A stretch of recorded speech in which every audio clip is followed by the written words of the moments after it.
February 10th, 2026. I almost said 2025 again.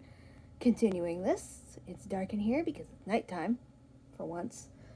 And I turned one of the lights off so we're not wasting electricity, and theoretically, having it darker in here will make me sleepy. Don't chew on my cardboard! Why are you being a little vampire? Don't chew on the cardboard. You can chew on the ruler you already chewed up. Mr. Lupin is already causing chaos. We are on chapter 5. Last time I had to end the video abruptly because the phone suddenly decided, oh, I'm out of storage space. Better end the video in the next 5 seconds or I will explode. Anyways, yeah, I had to skip past this mostly, but, here's this quote. I got back to Art and huddled in my favorite chair and we watched episodes for the next 3 hours while I'd calmed down. Art monitored the transit ring's feed alert in case someone had realized what I was, but there was nothing. Murderbot was so fucking traumatized by being forced to go out and act like a fucking slave again, which is what it is being forced back into the role of, even though we're pretending otherwise, because we're like, oh, well, it's pretending to get paid to be a fucking meat shield, except it's still being forced to be used as a fucking meat shield. It was literally so traumatized by that it needed to disassociate during the fucking events by looking through the cameras and pretending it wasn't actually in the fucking situation, literally disassociating from how traumatic simply fucking being there and doing that was. And now it has taken 3 fucking hours of it huddling, fetal position, 3 fucking hours for it to calm down because of how fucking stressful and traumatic that was. If Art as a character were a good person, first of all, it would not have sent Murderbot to do this bullshit in the first place. But bare fucking minimum, if it had a single fucking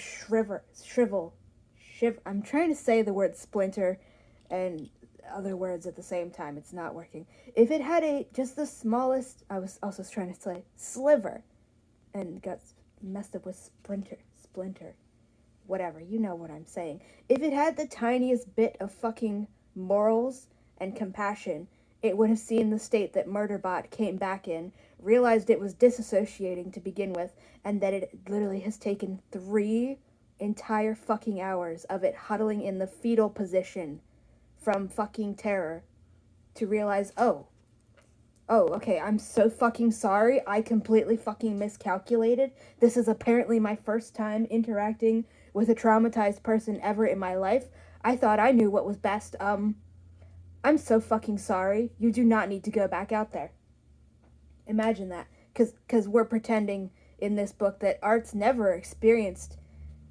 has never had to deal with somebody with PTSD or any kind of trauma in its entire life, apparently, because that's what Martha Wells tries to reiterate to us in Rapport. Hold on, I have to go fucking pour some more cat litter in the litter box.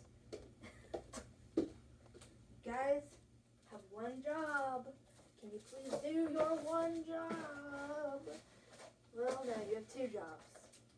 One of them is look cute. You don't even have to work for that.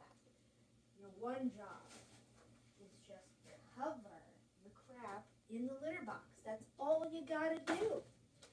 That is all you have to do.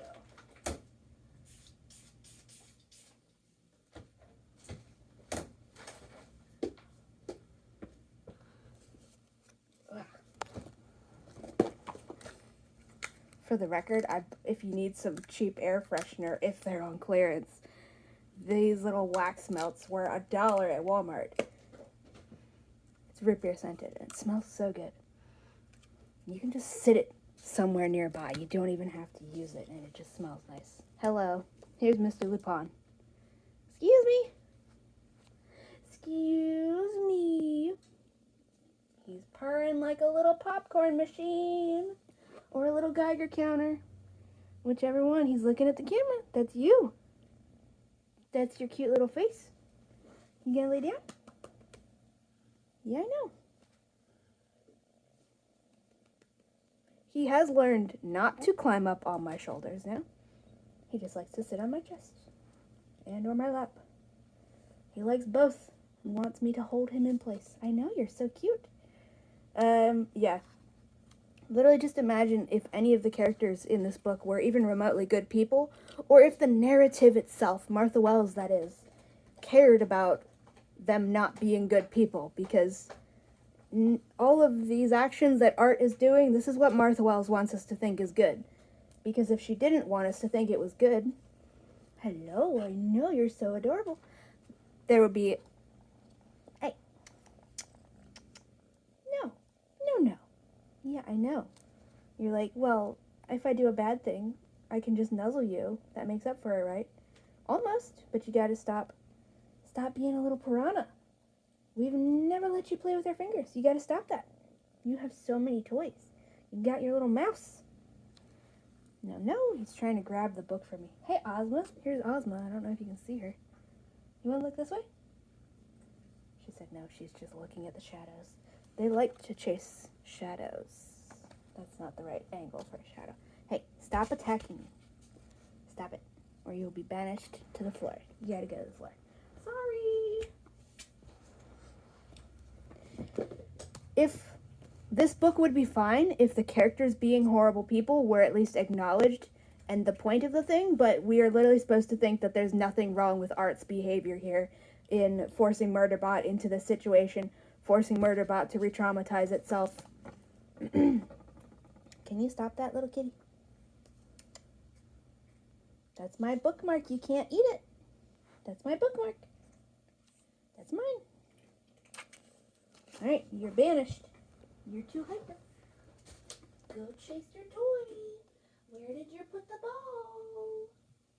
Where did you put the ball? Oh, here's your little bit. Here you go. Here you go. Get your pie slice.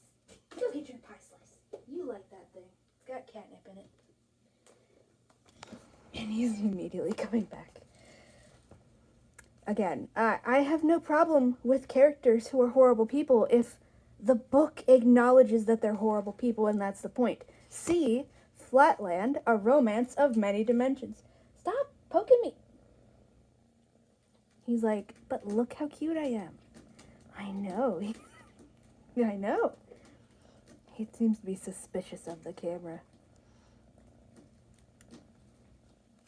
Like, just imagine if Art had the bare basic morals whatsoever. Hi. And just said, "Oh, I'm so fucking sorry. I thought I knew what I was doing. What did it say before? I've something about psychology, or people trust me and tell me stuff all the time. I totally know how to handle PTSD. I definitely know what I'm doing." And then it sees that Murderbot is disassociated. Stop it. You can't use your teeth. Why are you so hyper all of a sudden? You're supposed to be sleepy after you eat wet food. He's decided to do the exact opposite of the natural order of things. Did I put the ribbon in my pocket, or did you steal it? Did you steal it? Or did I put it in my other pocket? Excuse me. Okay. Did I put it in my other pocket? The ribbon has disappeared. I don't know where it is. Oh, okay. I stuck it under my shirt so he couldn't see it. Excuse me. Come here. Go over there, please. Thank you. Just imagine. Imagine if Art were the bare minimum level of a decent person and saw Murderbot come back very clearly.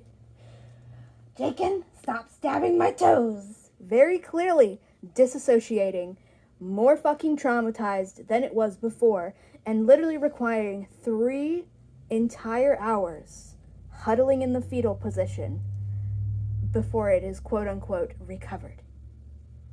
And Art decides, I'm so fucking sorry.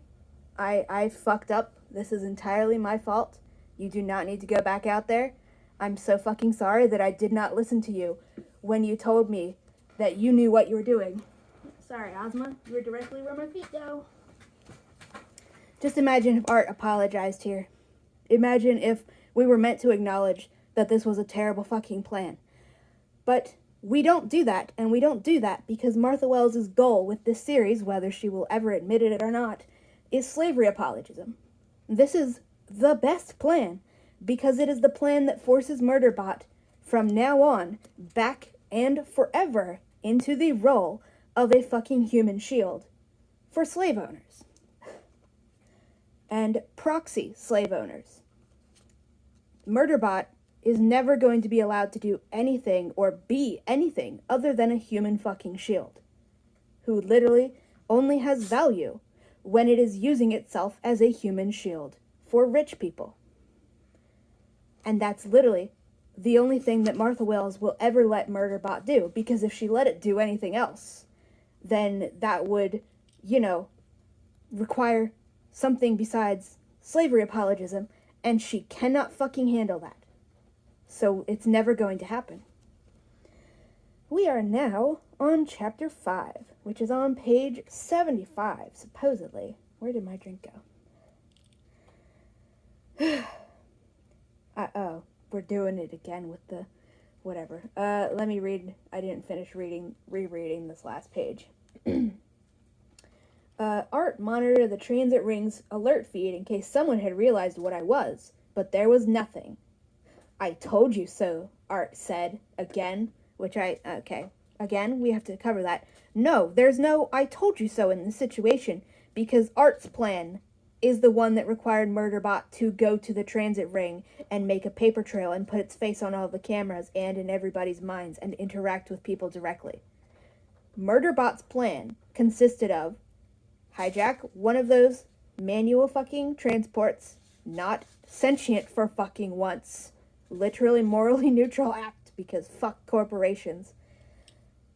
Just take that, sneak over, sneak around, go through secret things, avoid detection, and then sneak back out without anybody ever knowing it was there. There's no I told you so.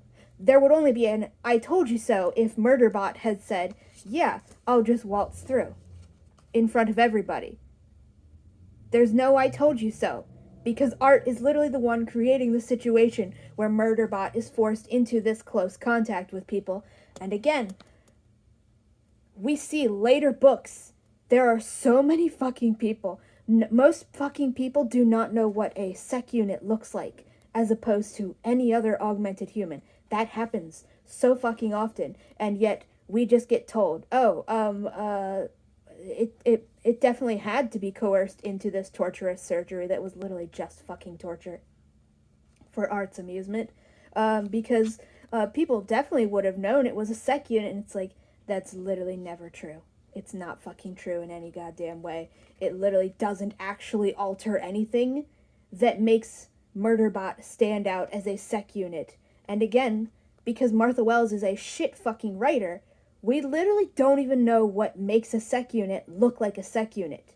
Because she's never told us what proportions of their fucking bodies are metal, what that metal looks like, what the basic fucking configuration of the metal is, what style it's in. We have no fucking clue what Murderbot looks like, aside from fucking interviews online where she told everybody it was a black person, only to now backtrack as soon as Apple, the fucking corporation she's pretending to criticize, hands her money.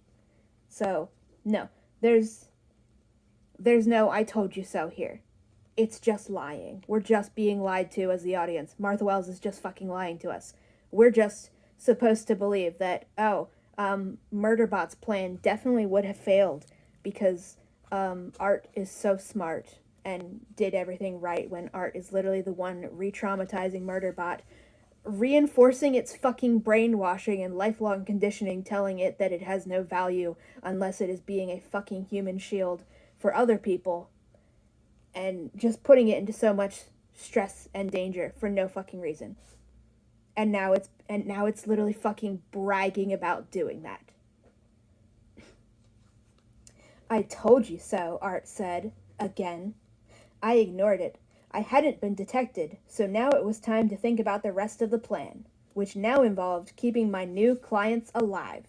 And again, every single time the word clients is used by Murderbot, That is explicitly the stand-in for slave owner. That's what clients means. That's the nicer word for slave owner. Just like guardian is the nicer word for slave owner.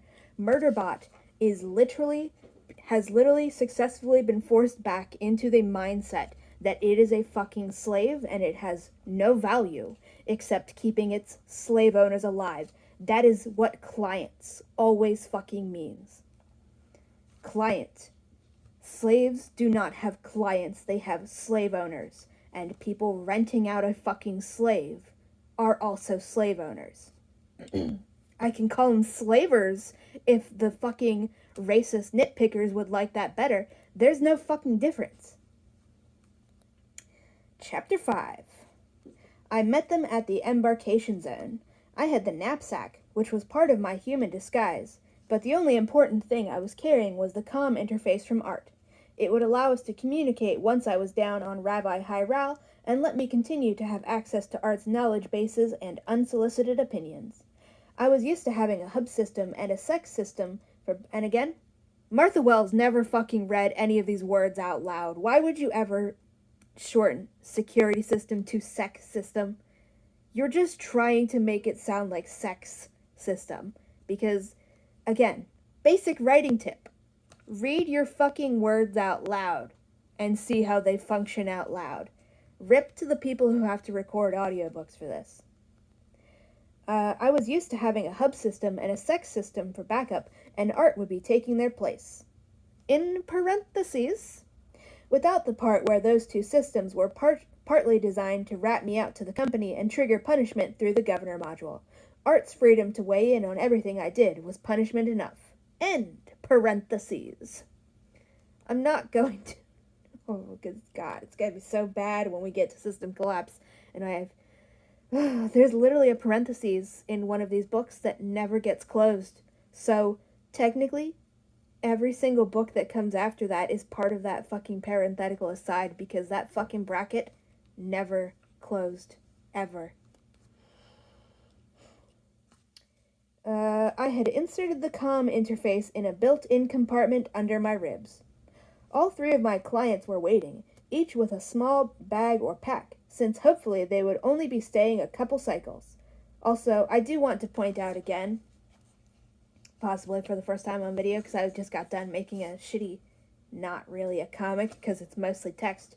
Again, there's no logical fucking in-universe reason for Murderbot to be going along with this plan the first time, which is literally just implying that Art has fucking implanted extra fucking brainwashing code into Murderbot's head, which it could have literally done at any point. It didn't even need to do the surgery because it's so fucking overpowered that it could literally have just frozen Murderbot in place, and as Murderbot does all the fucking time, delete that section from Murderbot's memory.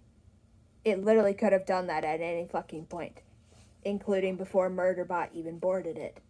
Which is why you shouldn't fucking introduce characters who can do this shit unless you're going to provide proof that they haven't been doing this shit when you keep providing proof that, yeah, they probably fucking did. Because give me a single in-universe logical explanation for Murderbot to be going along with the most dangerous fucking plan without a single fucking shred of hesitation or anything, when it literally had the perfect safe plan there, and then Art literally just said, hey, but actually, what if we do the most difficult, traumatizing, unnecessarily dangerous, literally creating a fucking paper trail plan instead? And then Murderbot just goes, oh, well, you said that, so I guess that's what we're doing now.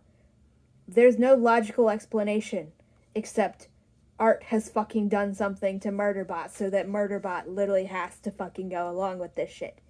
Because the meta explanation is that Martha Wells is shit at fucking writing and doesn't fucking think these through in any goddamn capacity. The in-universe explanation can only be Murderbot is being fucking brainwashed and coerced into thinking this shit because Art has already fucking tampered with its mind. And now Murderbot is putting a comm interface inside its body, which is just giving Art further access to its fucking mind as though it didn't already have the ability to squash Murderbot like a bug anytime it wanted. Like, Don't introduce characters with fucking this level of mind manipulation powers. If you're not going to, just don't do that in general, unless they're literally the villain. If Martha Wells were a competent writer and were actually in this for the long haul, then the secret big reveal at the end of the series would be that Art is actually the villain the whole time.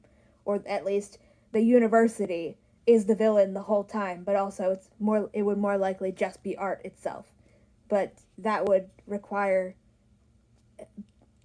skill at writing and her to actually know how to do foreshadowing, but she wouldn't know foreshadowing if it told her it was going to punch her in the face later that day. All three of my clients, and again, just like the first fucking book, every time I say the word clients, you need to mentally replace that with slave owner or slaver. That's the mindset Murderbot is back in. These are its slave owners. Murderbot is their fucking slave. That is how Murderbot is objectively thinking of this situation. It has literally been forced to fucking re-enter the mindset of, yeah, I am just a slave. I have no actual choices here. I just have to just do whatever they say. And that's explicit. That's explicit in this fucking text, because Murderbot is going to lament that later, because it literally is explicit.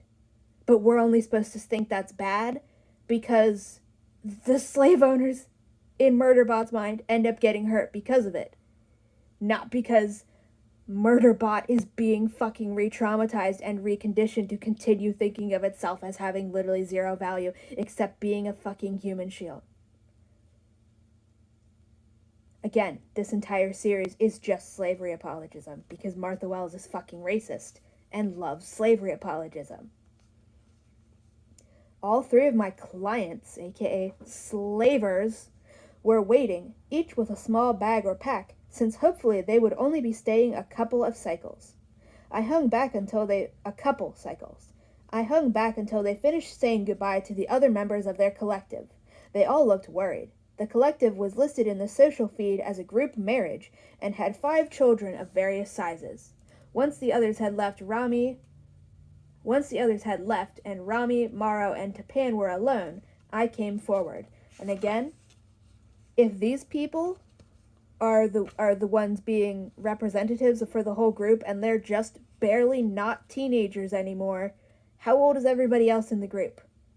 And they already have 5 children of various sizes. How old is everybody else in this fucking group?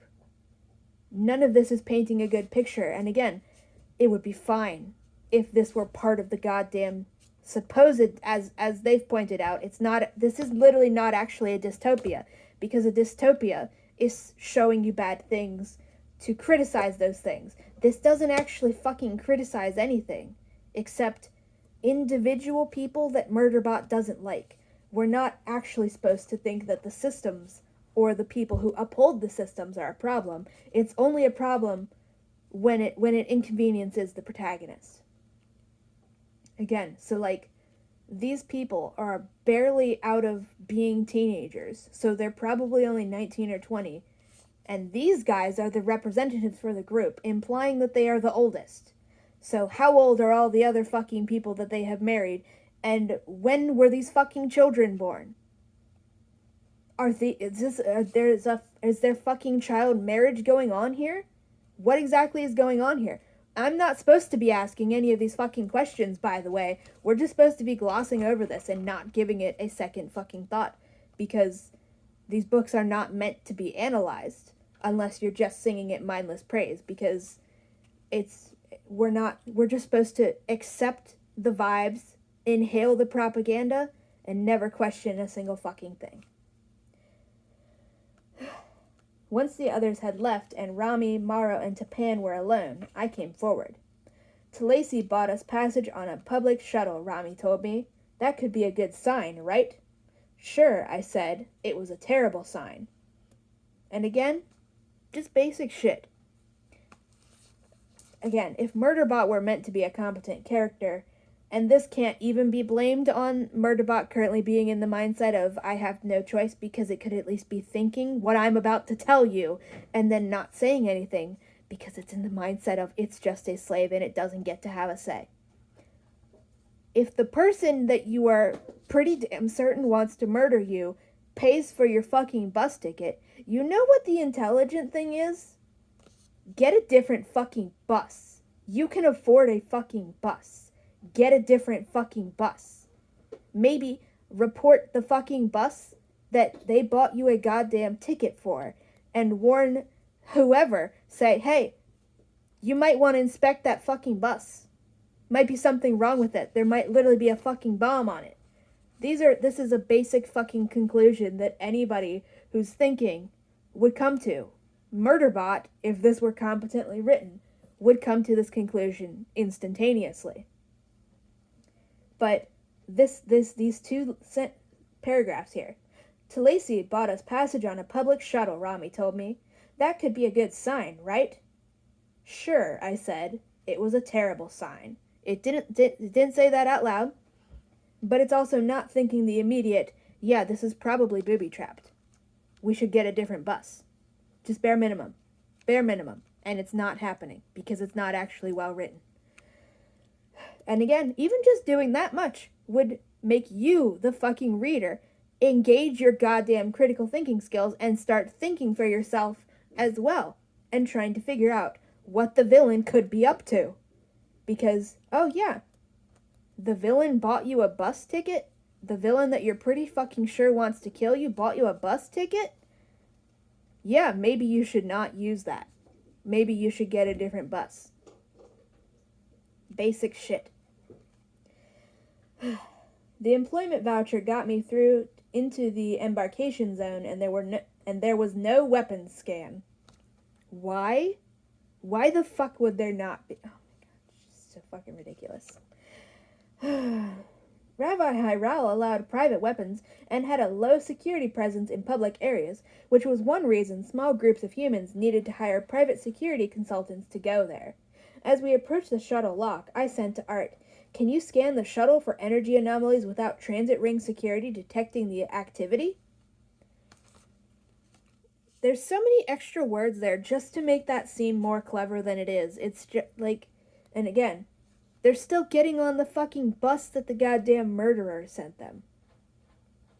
Then Art says, "No, but I'll tell it I'm running scanning diagnostics and testing systems." As we reached the lock, Art reported, "No anomalies, 90% match to factory specs." That was normal. And again, it doesn't matter. It doesn't matter. Especially if Murderbot is somebody who supposedly wants people to learn this basic security shit. It shouldn't matter if you're doing this testing in secret. It should immediately be telling them, getting on that bus is a bad fucking idea. We should wait for not only just the next one, several after that, in case Talesi fucking thought this far ahead and we're doing rock, paper, scissors. / the scene from The Princess Bride. Just wait a while and get another fucking bus. Murderbot should be communicating this shit. But that would require Martha Wells to think about this shit and actually think how these characters would act, especially with their stated motivations. That was normal and meant if there was an explosive device, it was inert at the moment, buried somewhere inside the hull. 5 other guest workers waited to board, and my scan read no energy signatures. They had stuffed packs and bags, indicating packing for a long-term stay. I let them board first, then slid in front of Morrow and went through the lock, scanning as I went. Also, what is Murderbot scanning with? It doesn't have drones. What exactly is it fucking scanning with? We've never been given an explanation. There's a tiny little, it's a little coffin beetle. Come here, little coffin beetle. Oh, you. Alright, I can't get the coffin beetle to show you. It's a very dramatic name. It's like a minuscule beetle. Like, it's the size of the little numbers at the bottom of the page. That's how long it is. I don't know why they're called coffin beetles. I don't think they eat coffins in particular. Can you guys stop sitting directly where my feet go? Hold on, I'm getting a drink. Where did I put the ribbon again? You guys keep making me lose things. Also, spray some more air freshener. You guys have stinky butts. You have one job. One job.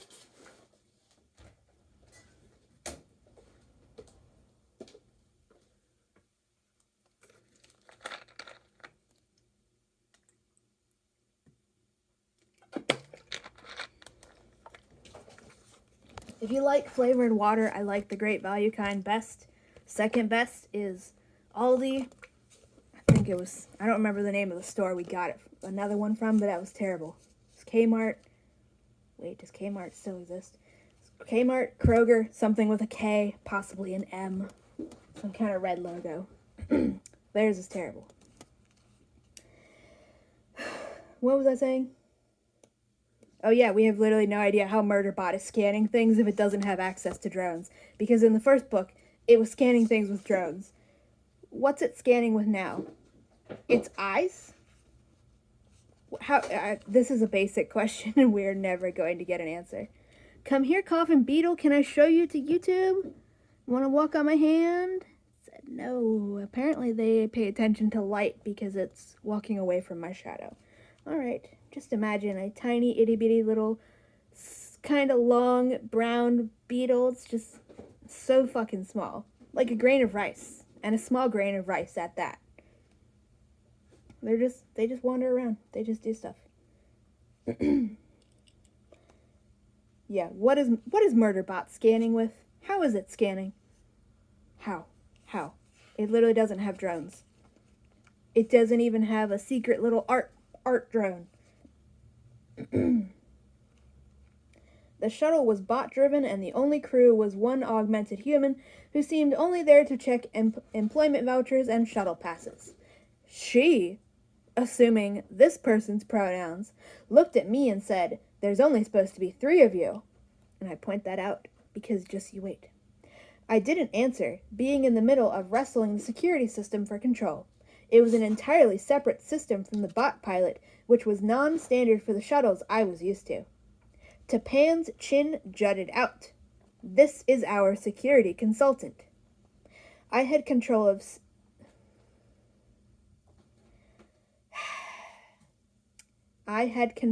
of shuttle sexes. That's one word now, because if we just smash words together, that makes it science fiction, right? Oh, well, that's definitely not readable. Use your imagination or look at your own book, page 77. "This is our security consultant," Tapan says, instead of saying, "He is my security consultant. She is my security consultant." I can't talk. "They are my security consultant. It is my security consultant. They are my security consultant." Any of those things. Where they are not using pronouns for Murderbot because they don't know what Murderbot's pronouns are. So they are simply not using any at all because Murderbot didn't list fucking pronouns in its fucking goddamn job application. And literally, they're not going to ask because Martha Wells cannot think of anything she hates more than the thought of people asking or sharing their pronouns, which is why in the 7th fucking book in this series, she went out of her way to have Murderbot shit on the concept. 7 full-length books in the goddamn series. That doesn't include any of the short stories. And her reaction to people just asking her to have Murderbot tell another character its pronouns was to shit all over the fucking concept just to make sure that we all know how much she fucking hates us. She did that in 2023. That was her response to fans asking, "Can you please just have Murderbot explicitly tell somebody its pronouns so that the rest of the fandom stops misgendering it?" Which she wants to complain about people using the wrong pronouns for Murderbot. And then when people ask her, "Can you please just have Murderbot just tell somebody?" her response is to shit on the very concept of asking other people their pronouns and caring about people's pronouns enough to ask. Legitimately, that happens in system collapse. So, Murderbot did not list its pronouns in its job application for these people. And they literally don't know what its pronouns are because it listed its gender as indeterminate. That does not tell you a single thing about what pronouns it uses. It didn't even say no pronouns.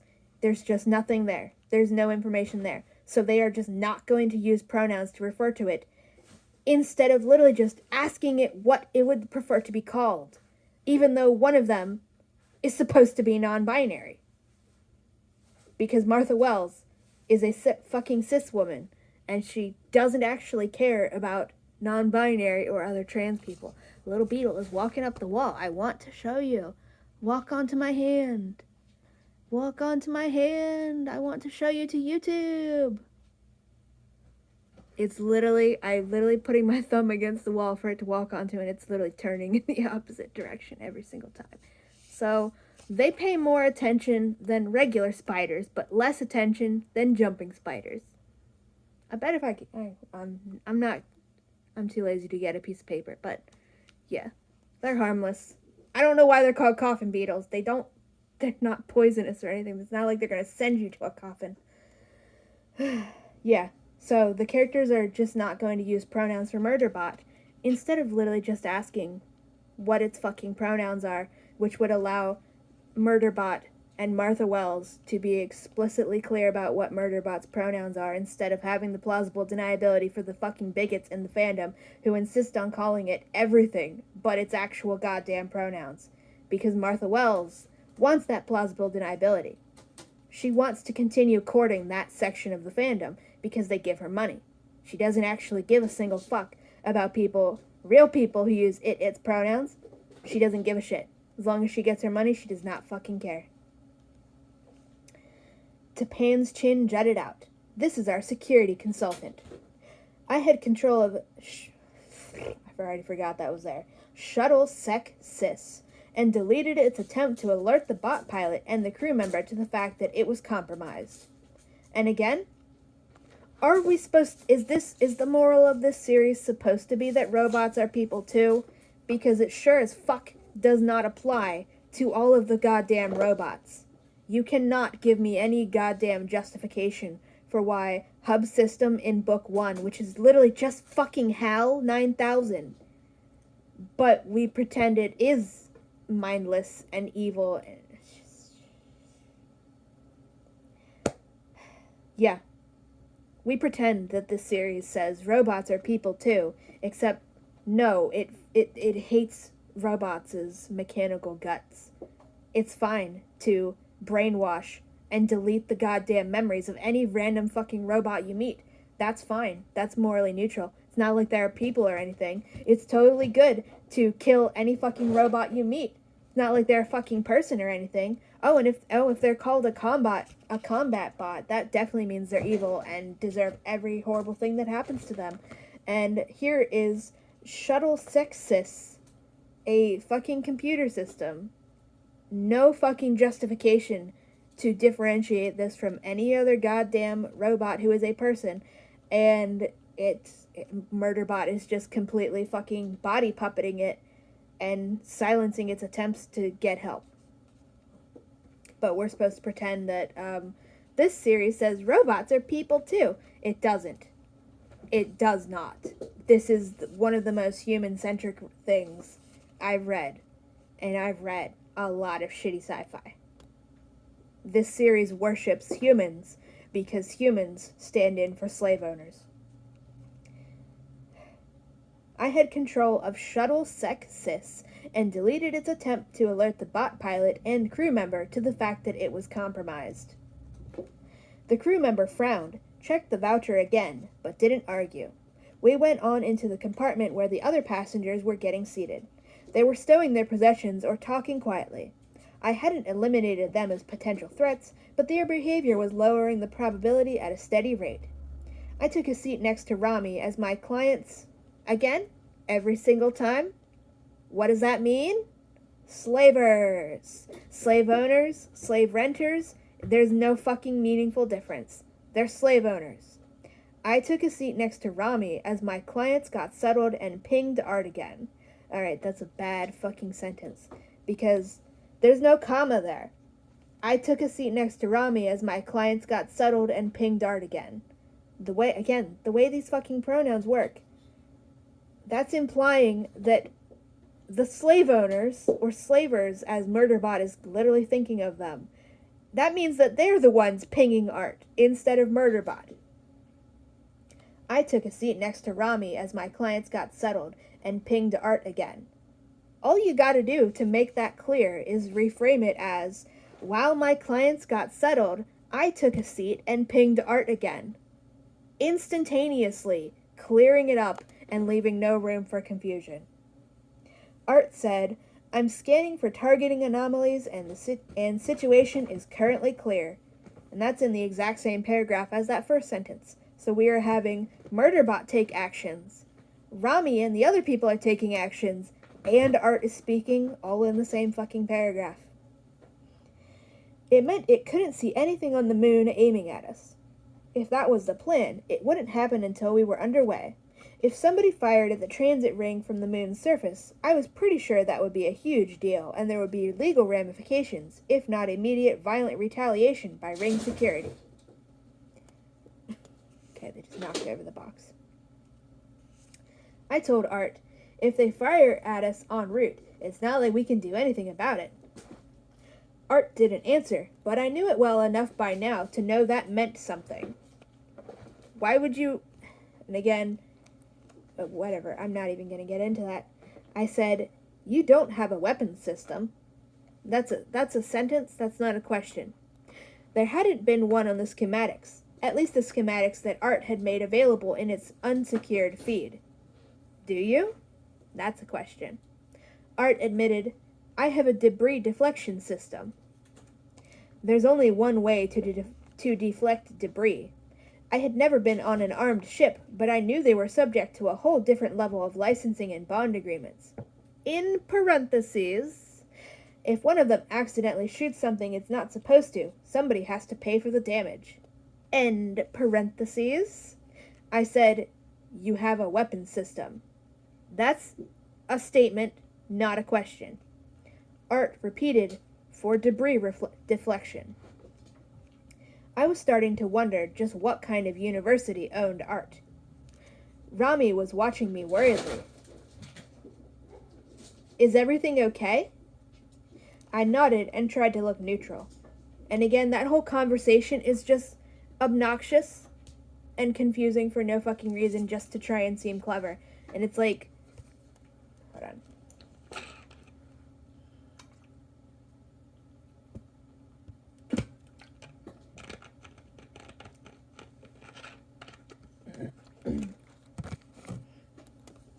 Yeah, it's just obnoxious. Rami was watching me worriedly. Is everything okay? I nodded and tried to look neutral. Tapan leaned past Tur to ask, Are you in the feed? I can't find you. I told her, I'm on a private channel with a friend in the ring who's monitoring the shuttle's departure, just making sure everything's okay. They nodded and sat back. The shutter went through the deck that meant the shuttle had uncoupled from the ring and started to move. I don't know why I was about to say that really weirdly. I cozied up to the bot pilot. It was a limited function model, not nearly as complex as even a standard transport driver bot. And again, bot means robot who is a fucking person. Except for when it doesn't, because we are not supposed to give a single fuck about robots in this series, unless they are one of the protagonists or someone that the protagonist likes. This bot pilot, meaning living fucking ship, we're not supposed to give a single fuck. Just like we're not supposed to give a single fuck about the security system that is meant to fucking cooperate with it. It was a limited function model, not nearly as complex as even a standard transport driver bot.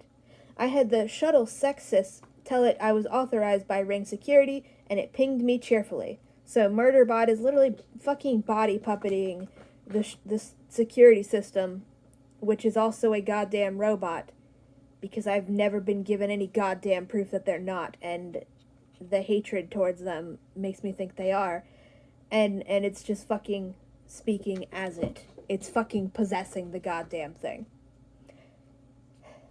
And it pinged me cheerfully. The crew member was sitting in the cockpit with it, using her feed to catch up on admin tasks and read her social feed download, but there was no human pilot aboard. I leaned back in my seat and relaxed a little. Media was tempting, and from the echoes I could pick up in the feed, that's what most of the humans were doing. But I wanted to keep monitoring the bot pilot. This may seem overcautious, but that's how I was built.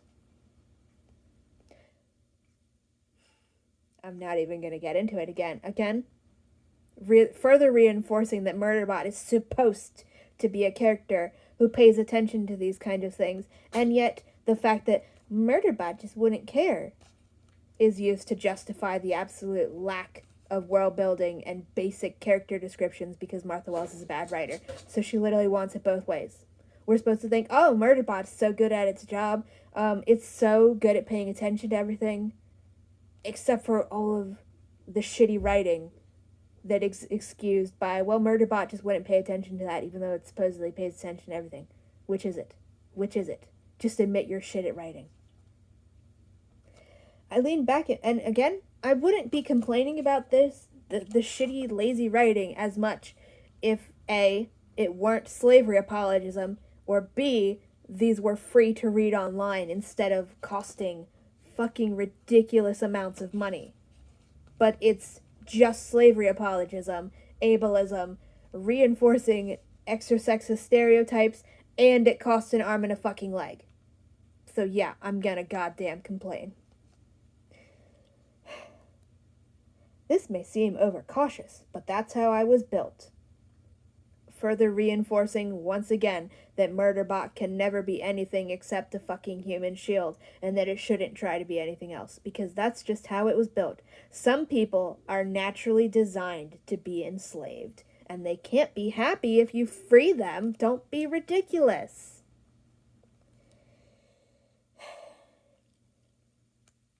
Then, 24 minutes, 47 seconds into the flight, as we were on approach, the bot pilot screamed and died as killware flooded its system. See? We're pretending that we care about it and showing that it is a goddamn person, but only for 5 seconds after it's already goddamn dead, just to have a bit of drama. But when it comes to actually treating these people with the bare minimum levels of respect, nope, we don't actually do that. Because there's no morals going on here besides saying slavery is good, slaves should always stay enslaved. There's nothing a slave can do that's worse than trying to be free, especially if that kills or hurts slave owners in the process.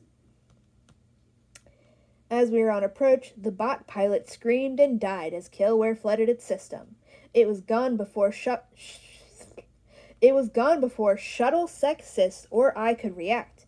I flung up a wall around us both, and the killware bounced off. I saw it register task complete and then destroy itself. Oh shit. Art! I used shuttle sexist to grab the controls. We needed the course correction in 7.2 seconds.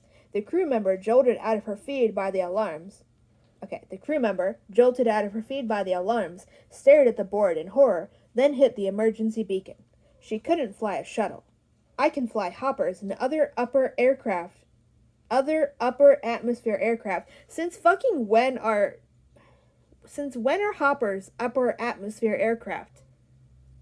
That was never established in the first book, and now we're just saying that like we've already known that the whole time. But I had never been given the education module for shuttles or other space-going vehicles. And again, this bullshit, this little fucking shitty-ass complaint right here, this excuse, it gets so fucking old so fast. And I am not the only person constantly goddamn pissed off about this. Oh, Murderbot is like, oh, we're only given really shitty education modules. Ugh. And then it literally never goes out of its way to learn how to do new things. Because that would require saying that Murderbot can do something besides be a human shield. So it's just going to keep complaining about that, but never doing anything about it forever. Even though it has literally access to all of the goddamn TV shows, movies, books, anything it fucking wants. We're just gonna pretend, everything it learns from soap operas. When nobody would be doing this shit in soap operas. It's just bullshit. I nudged shuttle sexist, hoping for help, and it set off the cabin alarms. Yeah, that didn't help. And that's supposed to be funny. That the fucking robot it has in a goddamn stranglehold isn't being helpful enough because it's literally not able to. Let me in, Art said, as cool and calm as if we were discussing what show to watch next. I had never given Art full access to my brain. That you fucking know of. I had let it alter my body, but not this. We had 3 seconds and counting. My clients, the other humans on board the shuttle. I let it in. So again, Murderbot isn't doing this by fucking choice. It's doing this because my clients, the other humans on the shuttle, period. That's all one sentence, by the fucking way. It's not letting Art do this because it wants to. It's doing it because it's this or dying. And also, it's either this or letting as it sees them, its fucking current slave owners die. And that's a fate worse than death to Murderbot. So, literally, it's not fucking agreeing to this shit either. It has no goddamn choice. It was like the sensation humans describe in books as having... Oh, so you've read books. You've read books, Murderbot? In book 2? You've read books? You've read enough books to know this? Are you gonna remember that later? Nope. You're just gonna watch TV shows and nothing else? Sorry for the flanderization. It was like the sensation humans describe in books as having their heads shoved underwater. Then it was gone, and Art was in the shuttle, using my connection with shuttle sex cis to leap into the void left by the erased bot. Art flowed into the controls, made the course correction and adjusted our speed, then picked up the landing beacon and guided the shuttle into approach on the main Ravi High Rao port. The crew member had just managed to hail Port Authority and was still hyperventilating. Port Authority had the ability to upload emergency landing routines, but the timing had been too tight. Nothing they could have done would have saved us. Again, literally, Murderbot didn't have a fucking choice there. It was either let Art in, or everybody dies, including what it thinks of as its slave owners. Rami touched my arm and said, "Are you okay?" I'd squeezed my eyes shut. "Yes," I told her. Remembering that humans usually want more than that from other humans, I pointed up to indicate the alarms and added, "I've got sensitive hearing." And again, there was no emotion described from Murderbot throughout all of that, and now we're only being told afterward that it had squeezed its eyes shut. So, going like this, to indicate stress. But there was nothing hinted about that there, and again, this is just shit writing, and furthermore, Martha Wells is trying to mimic an actual unreliable narrator from Ancillary Justice, because that's an actual unreliable narrator. This would be an unreliable narrator. It's just, I'm not going over it all again. It's just bad writing. It's just shit fucking writing. And if you're wondering, but it's just because Murderbot's an unreliable narrator. Read Witch King. Read Witch King. Read literally anything that has ever been written by Martha Wells. Go read Thorns. That's free to read online. The character literally experiences zero emotions, and then we just get told afterwards, "Oh, actually, I was totally scared," or Kai was really fucking angry right now. What's her face, who literally doesn't have a name, because fuck it, was infuriated, and it's like, it's just Martha Wells being bad at writing. Just because this is written in first-person perspective does not mean it's purposeful fucking narrative choices. It's just her shitty writing that is literally not improved since 1993. Legitimately. Martha Wells is not a brand new writer. This is not Baby's first fucking manuscript.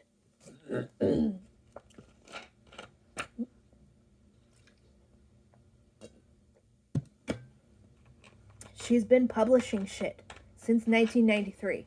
Writing, who knows how long before that. And she literally does not fucking convey emotions. She will just tell you afterward, "Oh, the character was totally enraged," or so exhausted from that hard work that took 5 fucking seconds and 0 effort. It's just shitty writing. It's not Murderbot being, I got water on the page. it's not Murderbot being an unreliable narrator, because it's nowhere near limited to this fucking series. Let me stick a napkin.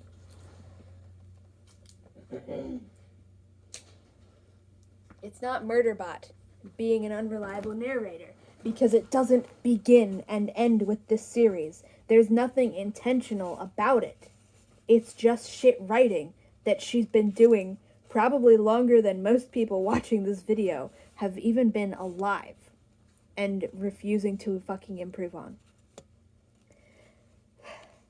Rami nodded sympathetically. The others were worried, but there hadn't been an announcement, and they could see our route in the feed from the port, which was still giving us an on-time arrival. The crew member tried to explain to Port Authority that there had been a catastrophic failure, the bot pilot was gone, and she didn't know why the shuttle was following its normal route and not slamming into the surface of the moon. And again, let me finish the paragraph. Shuttle Sexus tried to analyze art and almost got itself deleted. I took over Shuttle Sexus and turned off the alarms and deleted the entire trip out of its memory. Because it's fine to do that to other people, we're only going to pretend that's a bad thing if it's threatening Murderbot in a hypothetical situation. Because again, this series does not care about slaves in any capacity. It worships slave owners above all else, and through them, humans above all else, even though people love claiming it's about how robots are people too. No, they're not. Not in this fucking series. There were murmurs of relief from the passengers as the alarms stopped. I made a suggestion to Art, and it sent an error code to Port Authority, which assigned us a new priority and switched our landing site from the public dock to the emergency services dock. Okay, whatever. Since the killware had clearly been intended to destroy us en route, there might not be anybody waiting for us at our scheduled landing slot, but better safe than sorry. Wow, almost like you should have fucking said that, just sent in a goddamn anonymous bomb threat tip and forced everybody to get off that shuttle and get it inspected. Almost like that's what reasonable fucking characters would have done. But we're just pretending like they had no choice but to get on the bus that the murderer bought them tickets for in particular. Nothing could possibly go wrong. The feed was giving us a visual of the port, which was inside a cavern, carved out of the side of a mountain, surrounded by the towers of a debris deflection grid. In parentheses, an actual debris deflection system, as opposed to Art's concealed railgun or whatever it had. End parentheses. The lights of multiple levels of the port installation gleamed in the darkness, and smaller shuttles whizzed out of our way as we curved down toward the Port Authority's beacon. Morrow was watching me with narrowed eyes. When the notice of changed landing site came through the feed, she leaned forward and said, "You know what happened?" Fortunately, I remembered that nobody expected me to be compelled to answer all questions immediately. One of the benefits to being an augmented human security consultant rather than a construct sec unit. I said, "We'll talk about it when we're off the shuttle," and they all seemed satisfied. That's like the one time within this story that Murderbot will remember that it's actually not a slave at the fucking moment. The rest of the time it literally forgets that because it is being re-traumatized and reconditioned by Art into this shit. Art landed us in the Port Authority's slot. We left the shuttle crew member trying to explain to the emergency techs what had happened as they connected their diagnostic equipment. Art was already gone, deleting any evidence of its presence, and the shuttle Sexus was confused, but at least still intact, unlike the poor bot pilot. Emergency services personnel and bots milled around the small embarkation zone. I managed to herd my clients through and out into the clear enclosed walkways to the main port before anyone thought to try to stop them. And again, the only way any of these characters can do anything is if everybody around them is ridiculously incompetent. And it's not even incompetency in ways that would make sense in an actual Fucking... hold on. You guys. You're so bad at this. Excuse me.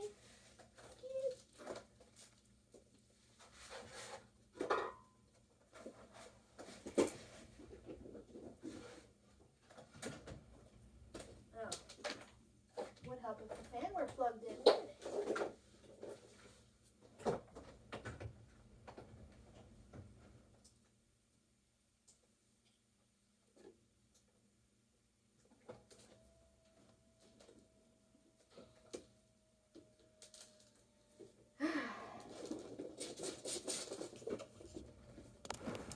Now they're all hyper again. Yeah. The characters, the only way these fucking characters in a Martha Wells novel can accomplish anything is if everybody around them is even more incompetent than they are. And they're not even incompetent in ways that make sense for the setting. In a fucking capitalist dystopia, or any dystopia, there would be massive amounts of control.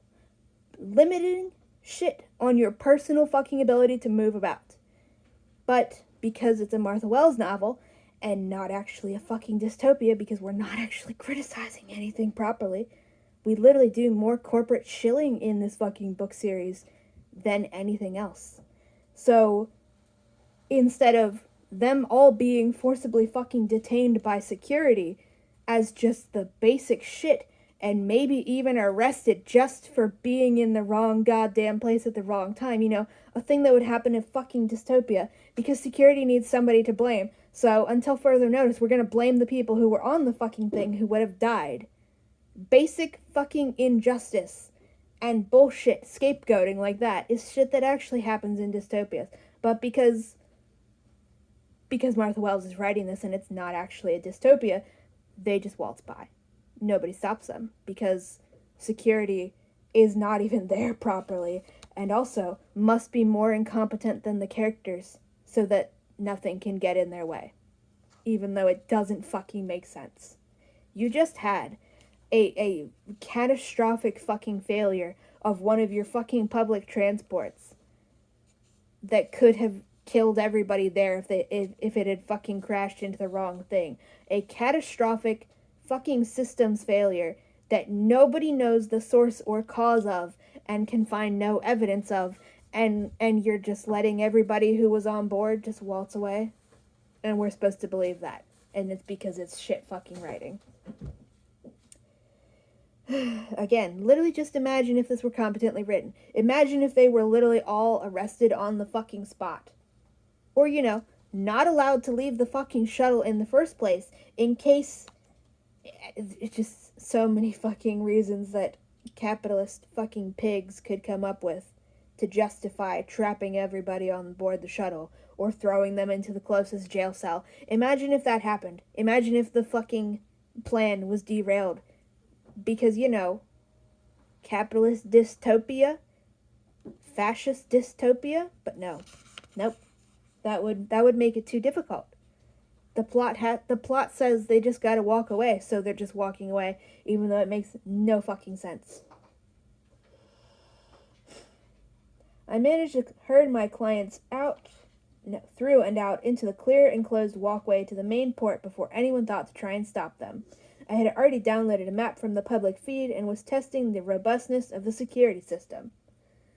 Let me get a drink quick. Alright, I'm back. I drank all the orange flavored, whatever you call that.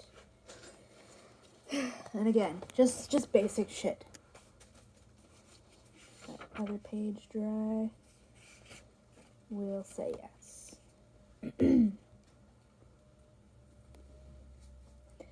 I had already downloaded a map from the public feed and was testing the robustness of the security system. The walkway had a view of the cavern, with the multiple levels of landing slots. What are you guys doing over there? And a few shuttles coming and going. At the far end were the big haulers for the mining installations. Security seemed to be intermittent and based on the level of paranoia of whatever contractor operated in the territory you were passing through. And again, None of this shit makes sense. This is supposed to be a fucking dystopia, and a capitalist dystopia. They're going to fucking care about whether or not it is safe to walk through their fucking, just their basic hallways, because that's where the, God, it's just so fucking ridiculous. It's all just because we need there to not be security cameras in some of the hallways, so Murderbot can do some stupid, ridiculous shit that's pointless. Security seemed to be intermittent and seemed to be based on the level of paranoia of whatever contractor operated in the territory you were passing through. That could be both an advantage and an interesting challenge. The transit ring's public info feed had warned that a lot of humans apparently carried weapons here, and there were no screening scans. We came out into a central hub, and again, this is supposed to be a place where rich people work. The dots do not fucking connect in any way.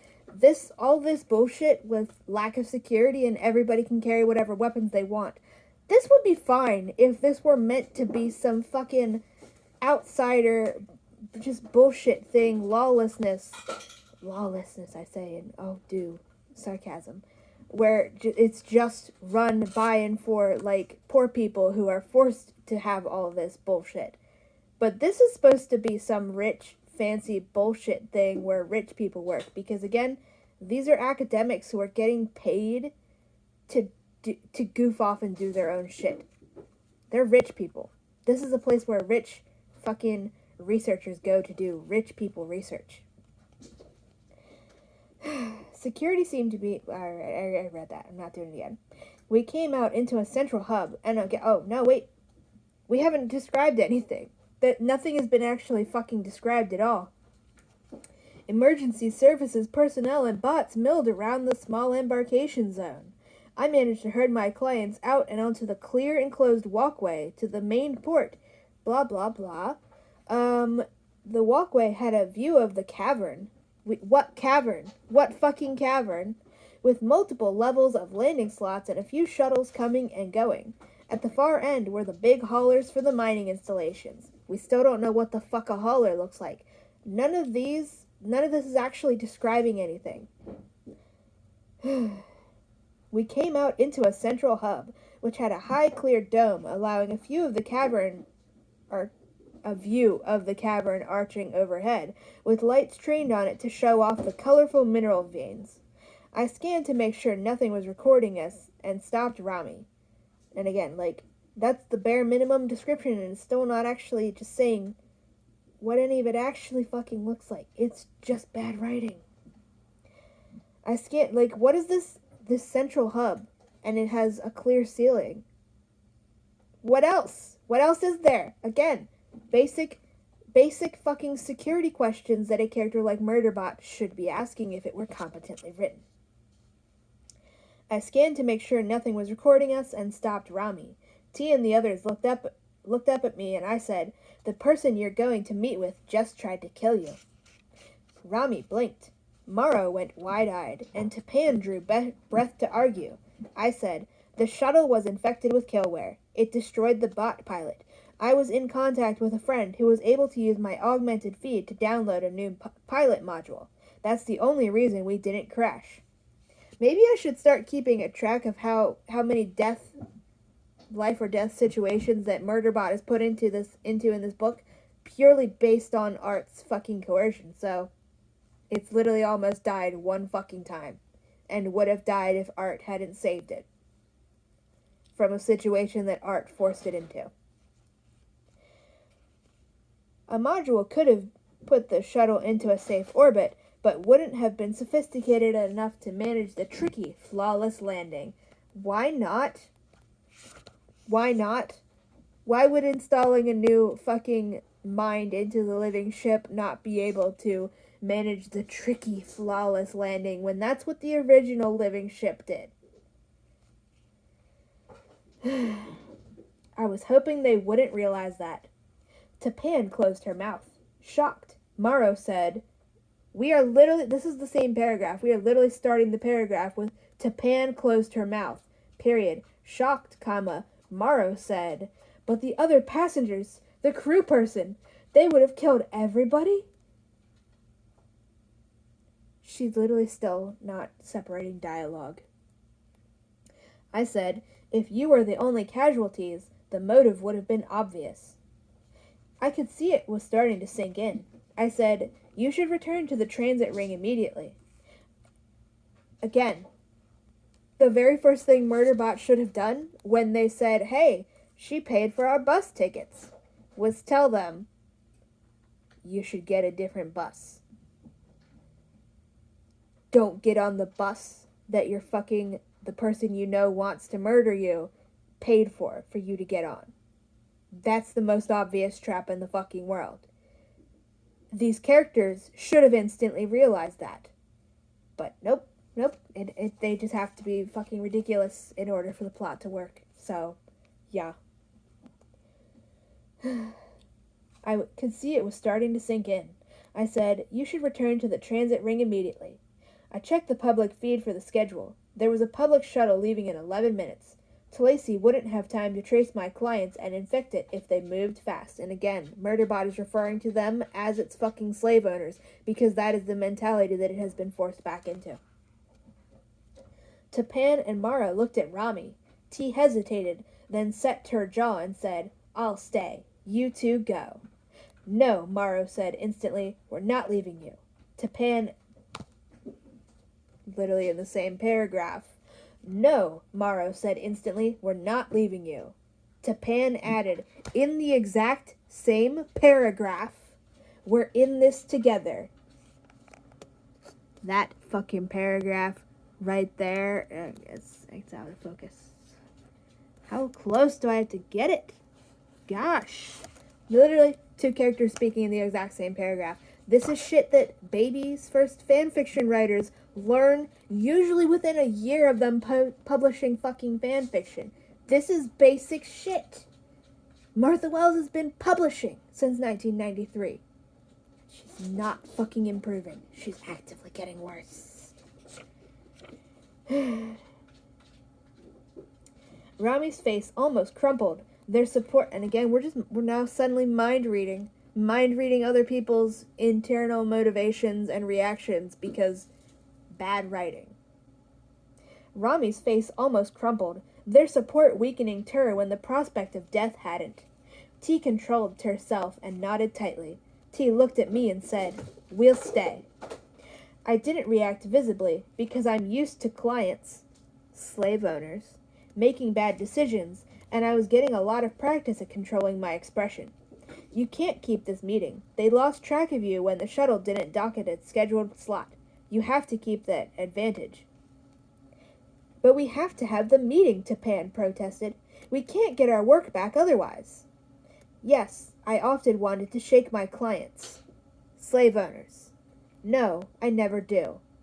Talisi has no intention of giving you back your work. She lured you here to kill you. And again, the reason that Murderbot is letting them come this far and putting them in danger is because it is literally in the mindset of being a fucking slave who doesn't actually have the right to tell people, don't do that. Just don't fucking do that. I'm not just saying this, it is explicitly in that fucking mindset, because the book will literally confirm that later. But it's not presented as a problem for Murderbot. It's only presented as a problem because, it endangered the poor people that it literally sees as its slave owners. That's the only problem with Murderbot being re-traumatized and re-fucking brainwashed into thinking it has literally no value and doesn't have the fucking right to speak up or do anything. The only problem is that it can endanger the people it sees as its slave owners. Not that it deserves to not think this shit. Yes, I often want to shake my clients. No, I never do. And again, that's supposed to be funny. We're supposed to think it's funny that Murderbot, as a fucking slave, is forced to do all of this shit and has no recourse. Yes, but, Tapan began. Tapan, just hush and listen, Morrow interrupted, clearly exasperated. Rami looked stubborn, but added, then what should we do? Technically, this didn't have to be my problem. I was here now and didn't need them anymore.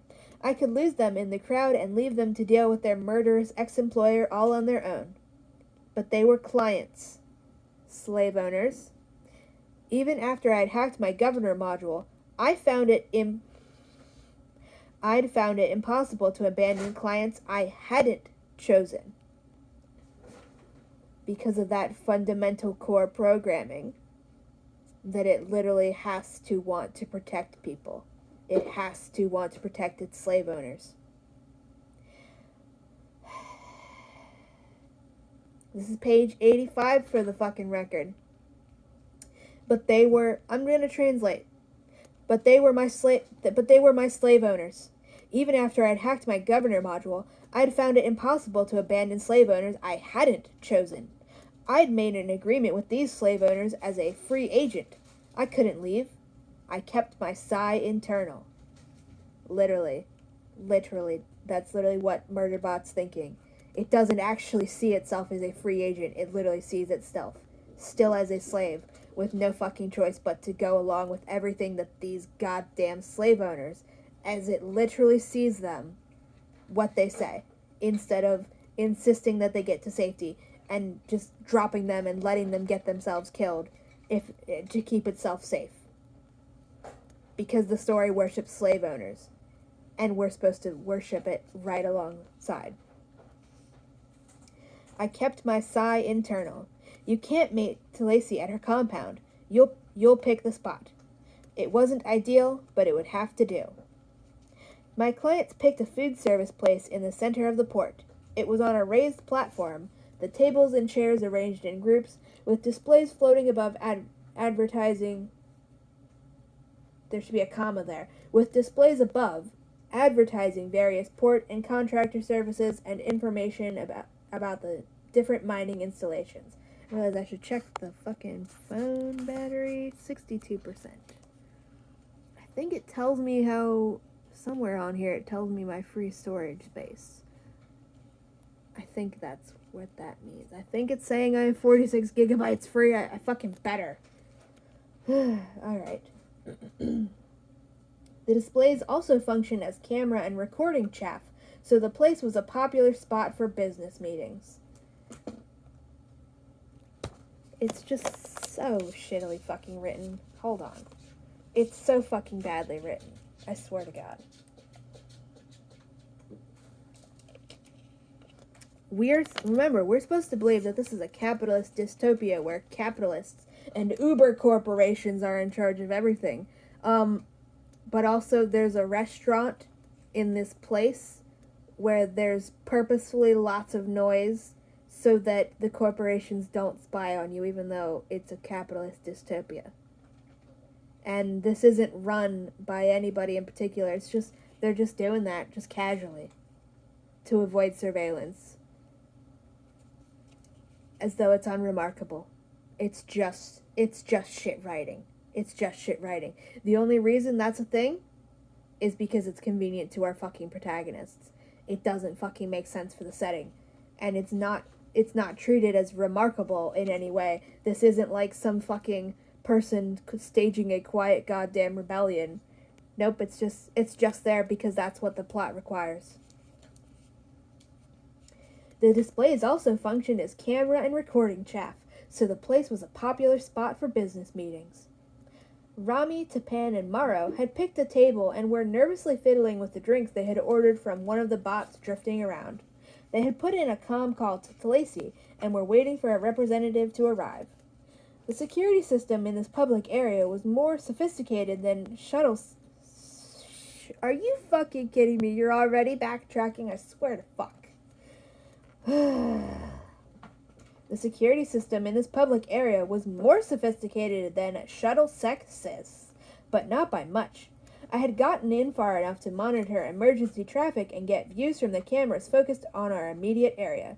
I felt pretty confident. I was standing 3 meters from the table, pretending to look at the ad displays and examining the map of the installation I had found in the public feed.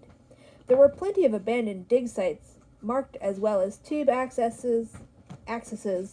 This reminds me, you should watch, maybe, it's a horror movie, but you should watch The Tunnel. I don't remember if that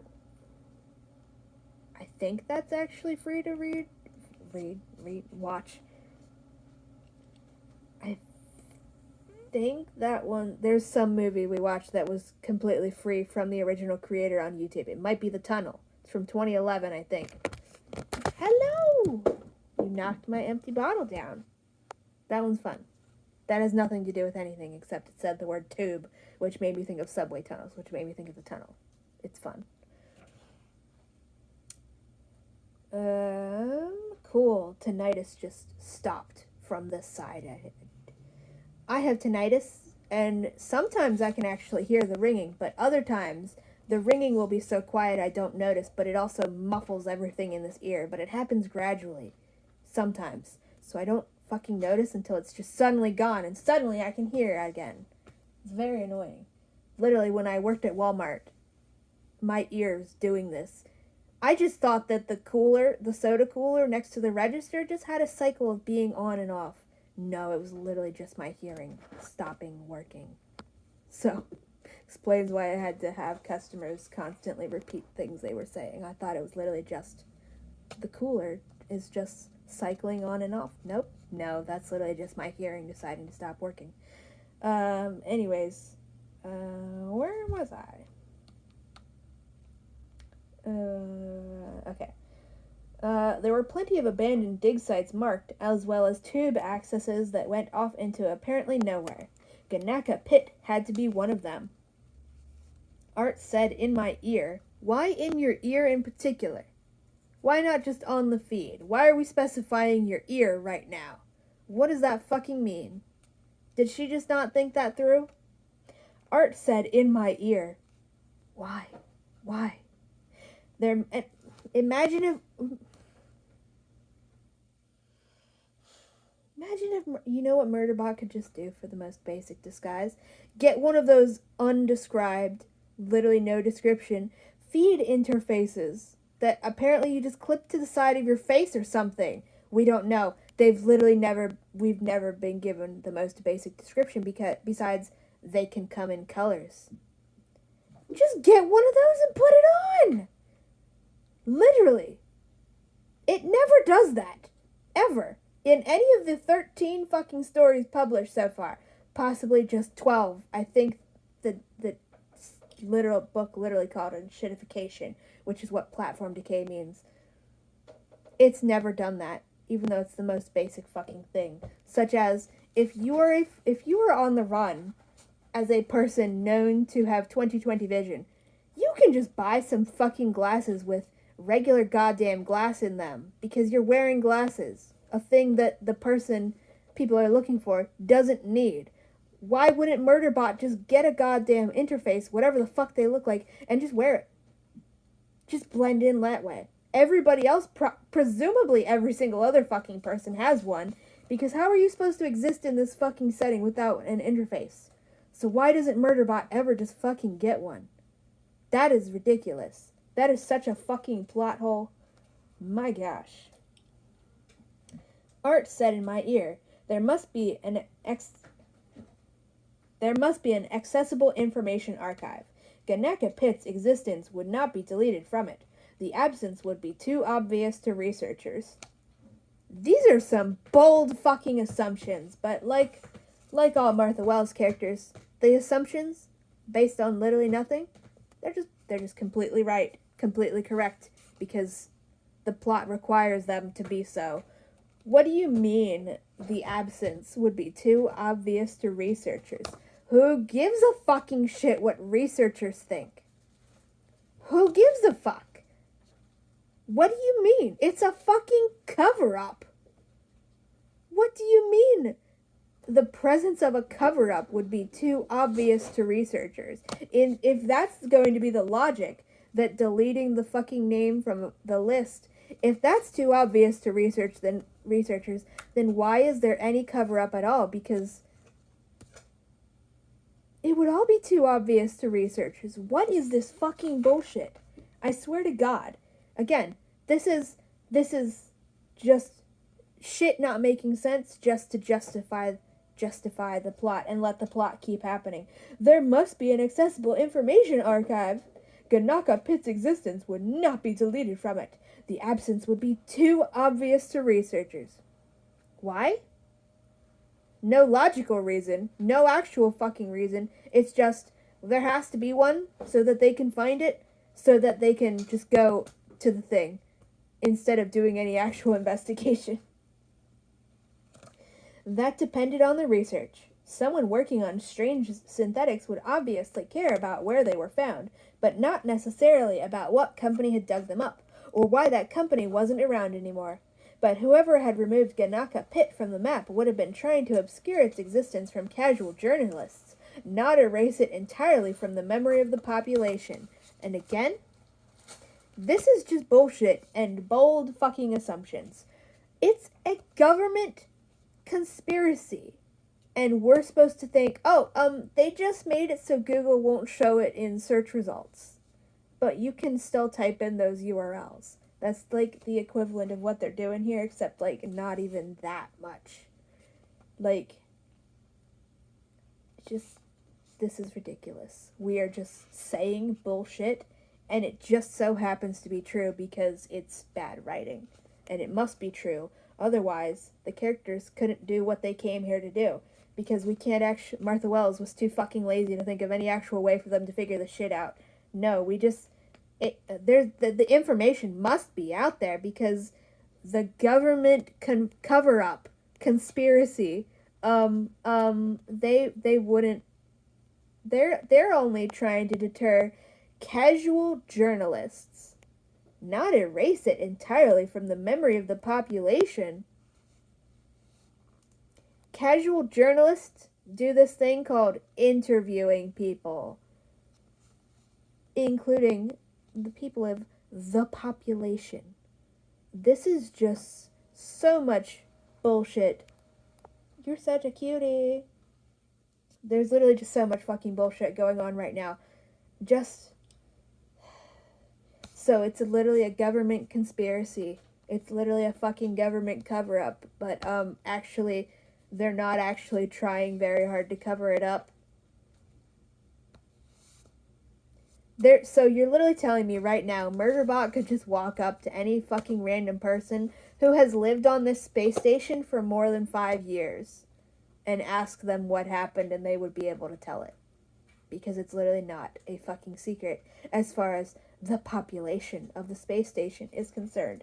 It's only a secret to casual journalists. Like they wouldn't just ask people basic fucking questions. Alright. This is so ridiculous. I'm just gonna be done reading for now because I don't know how long the video's been going on. But this is just... it's just bullshit.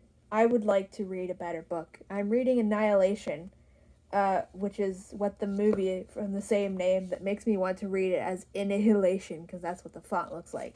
I'm reading that. It's good. It's fun.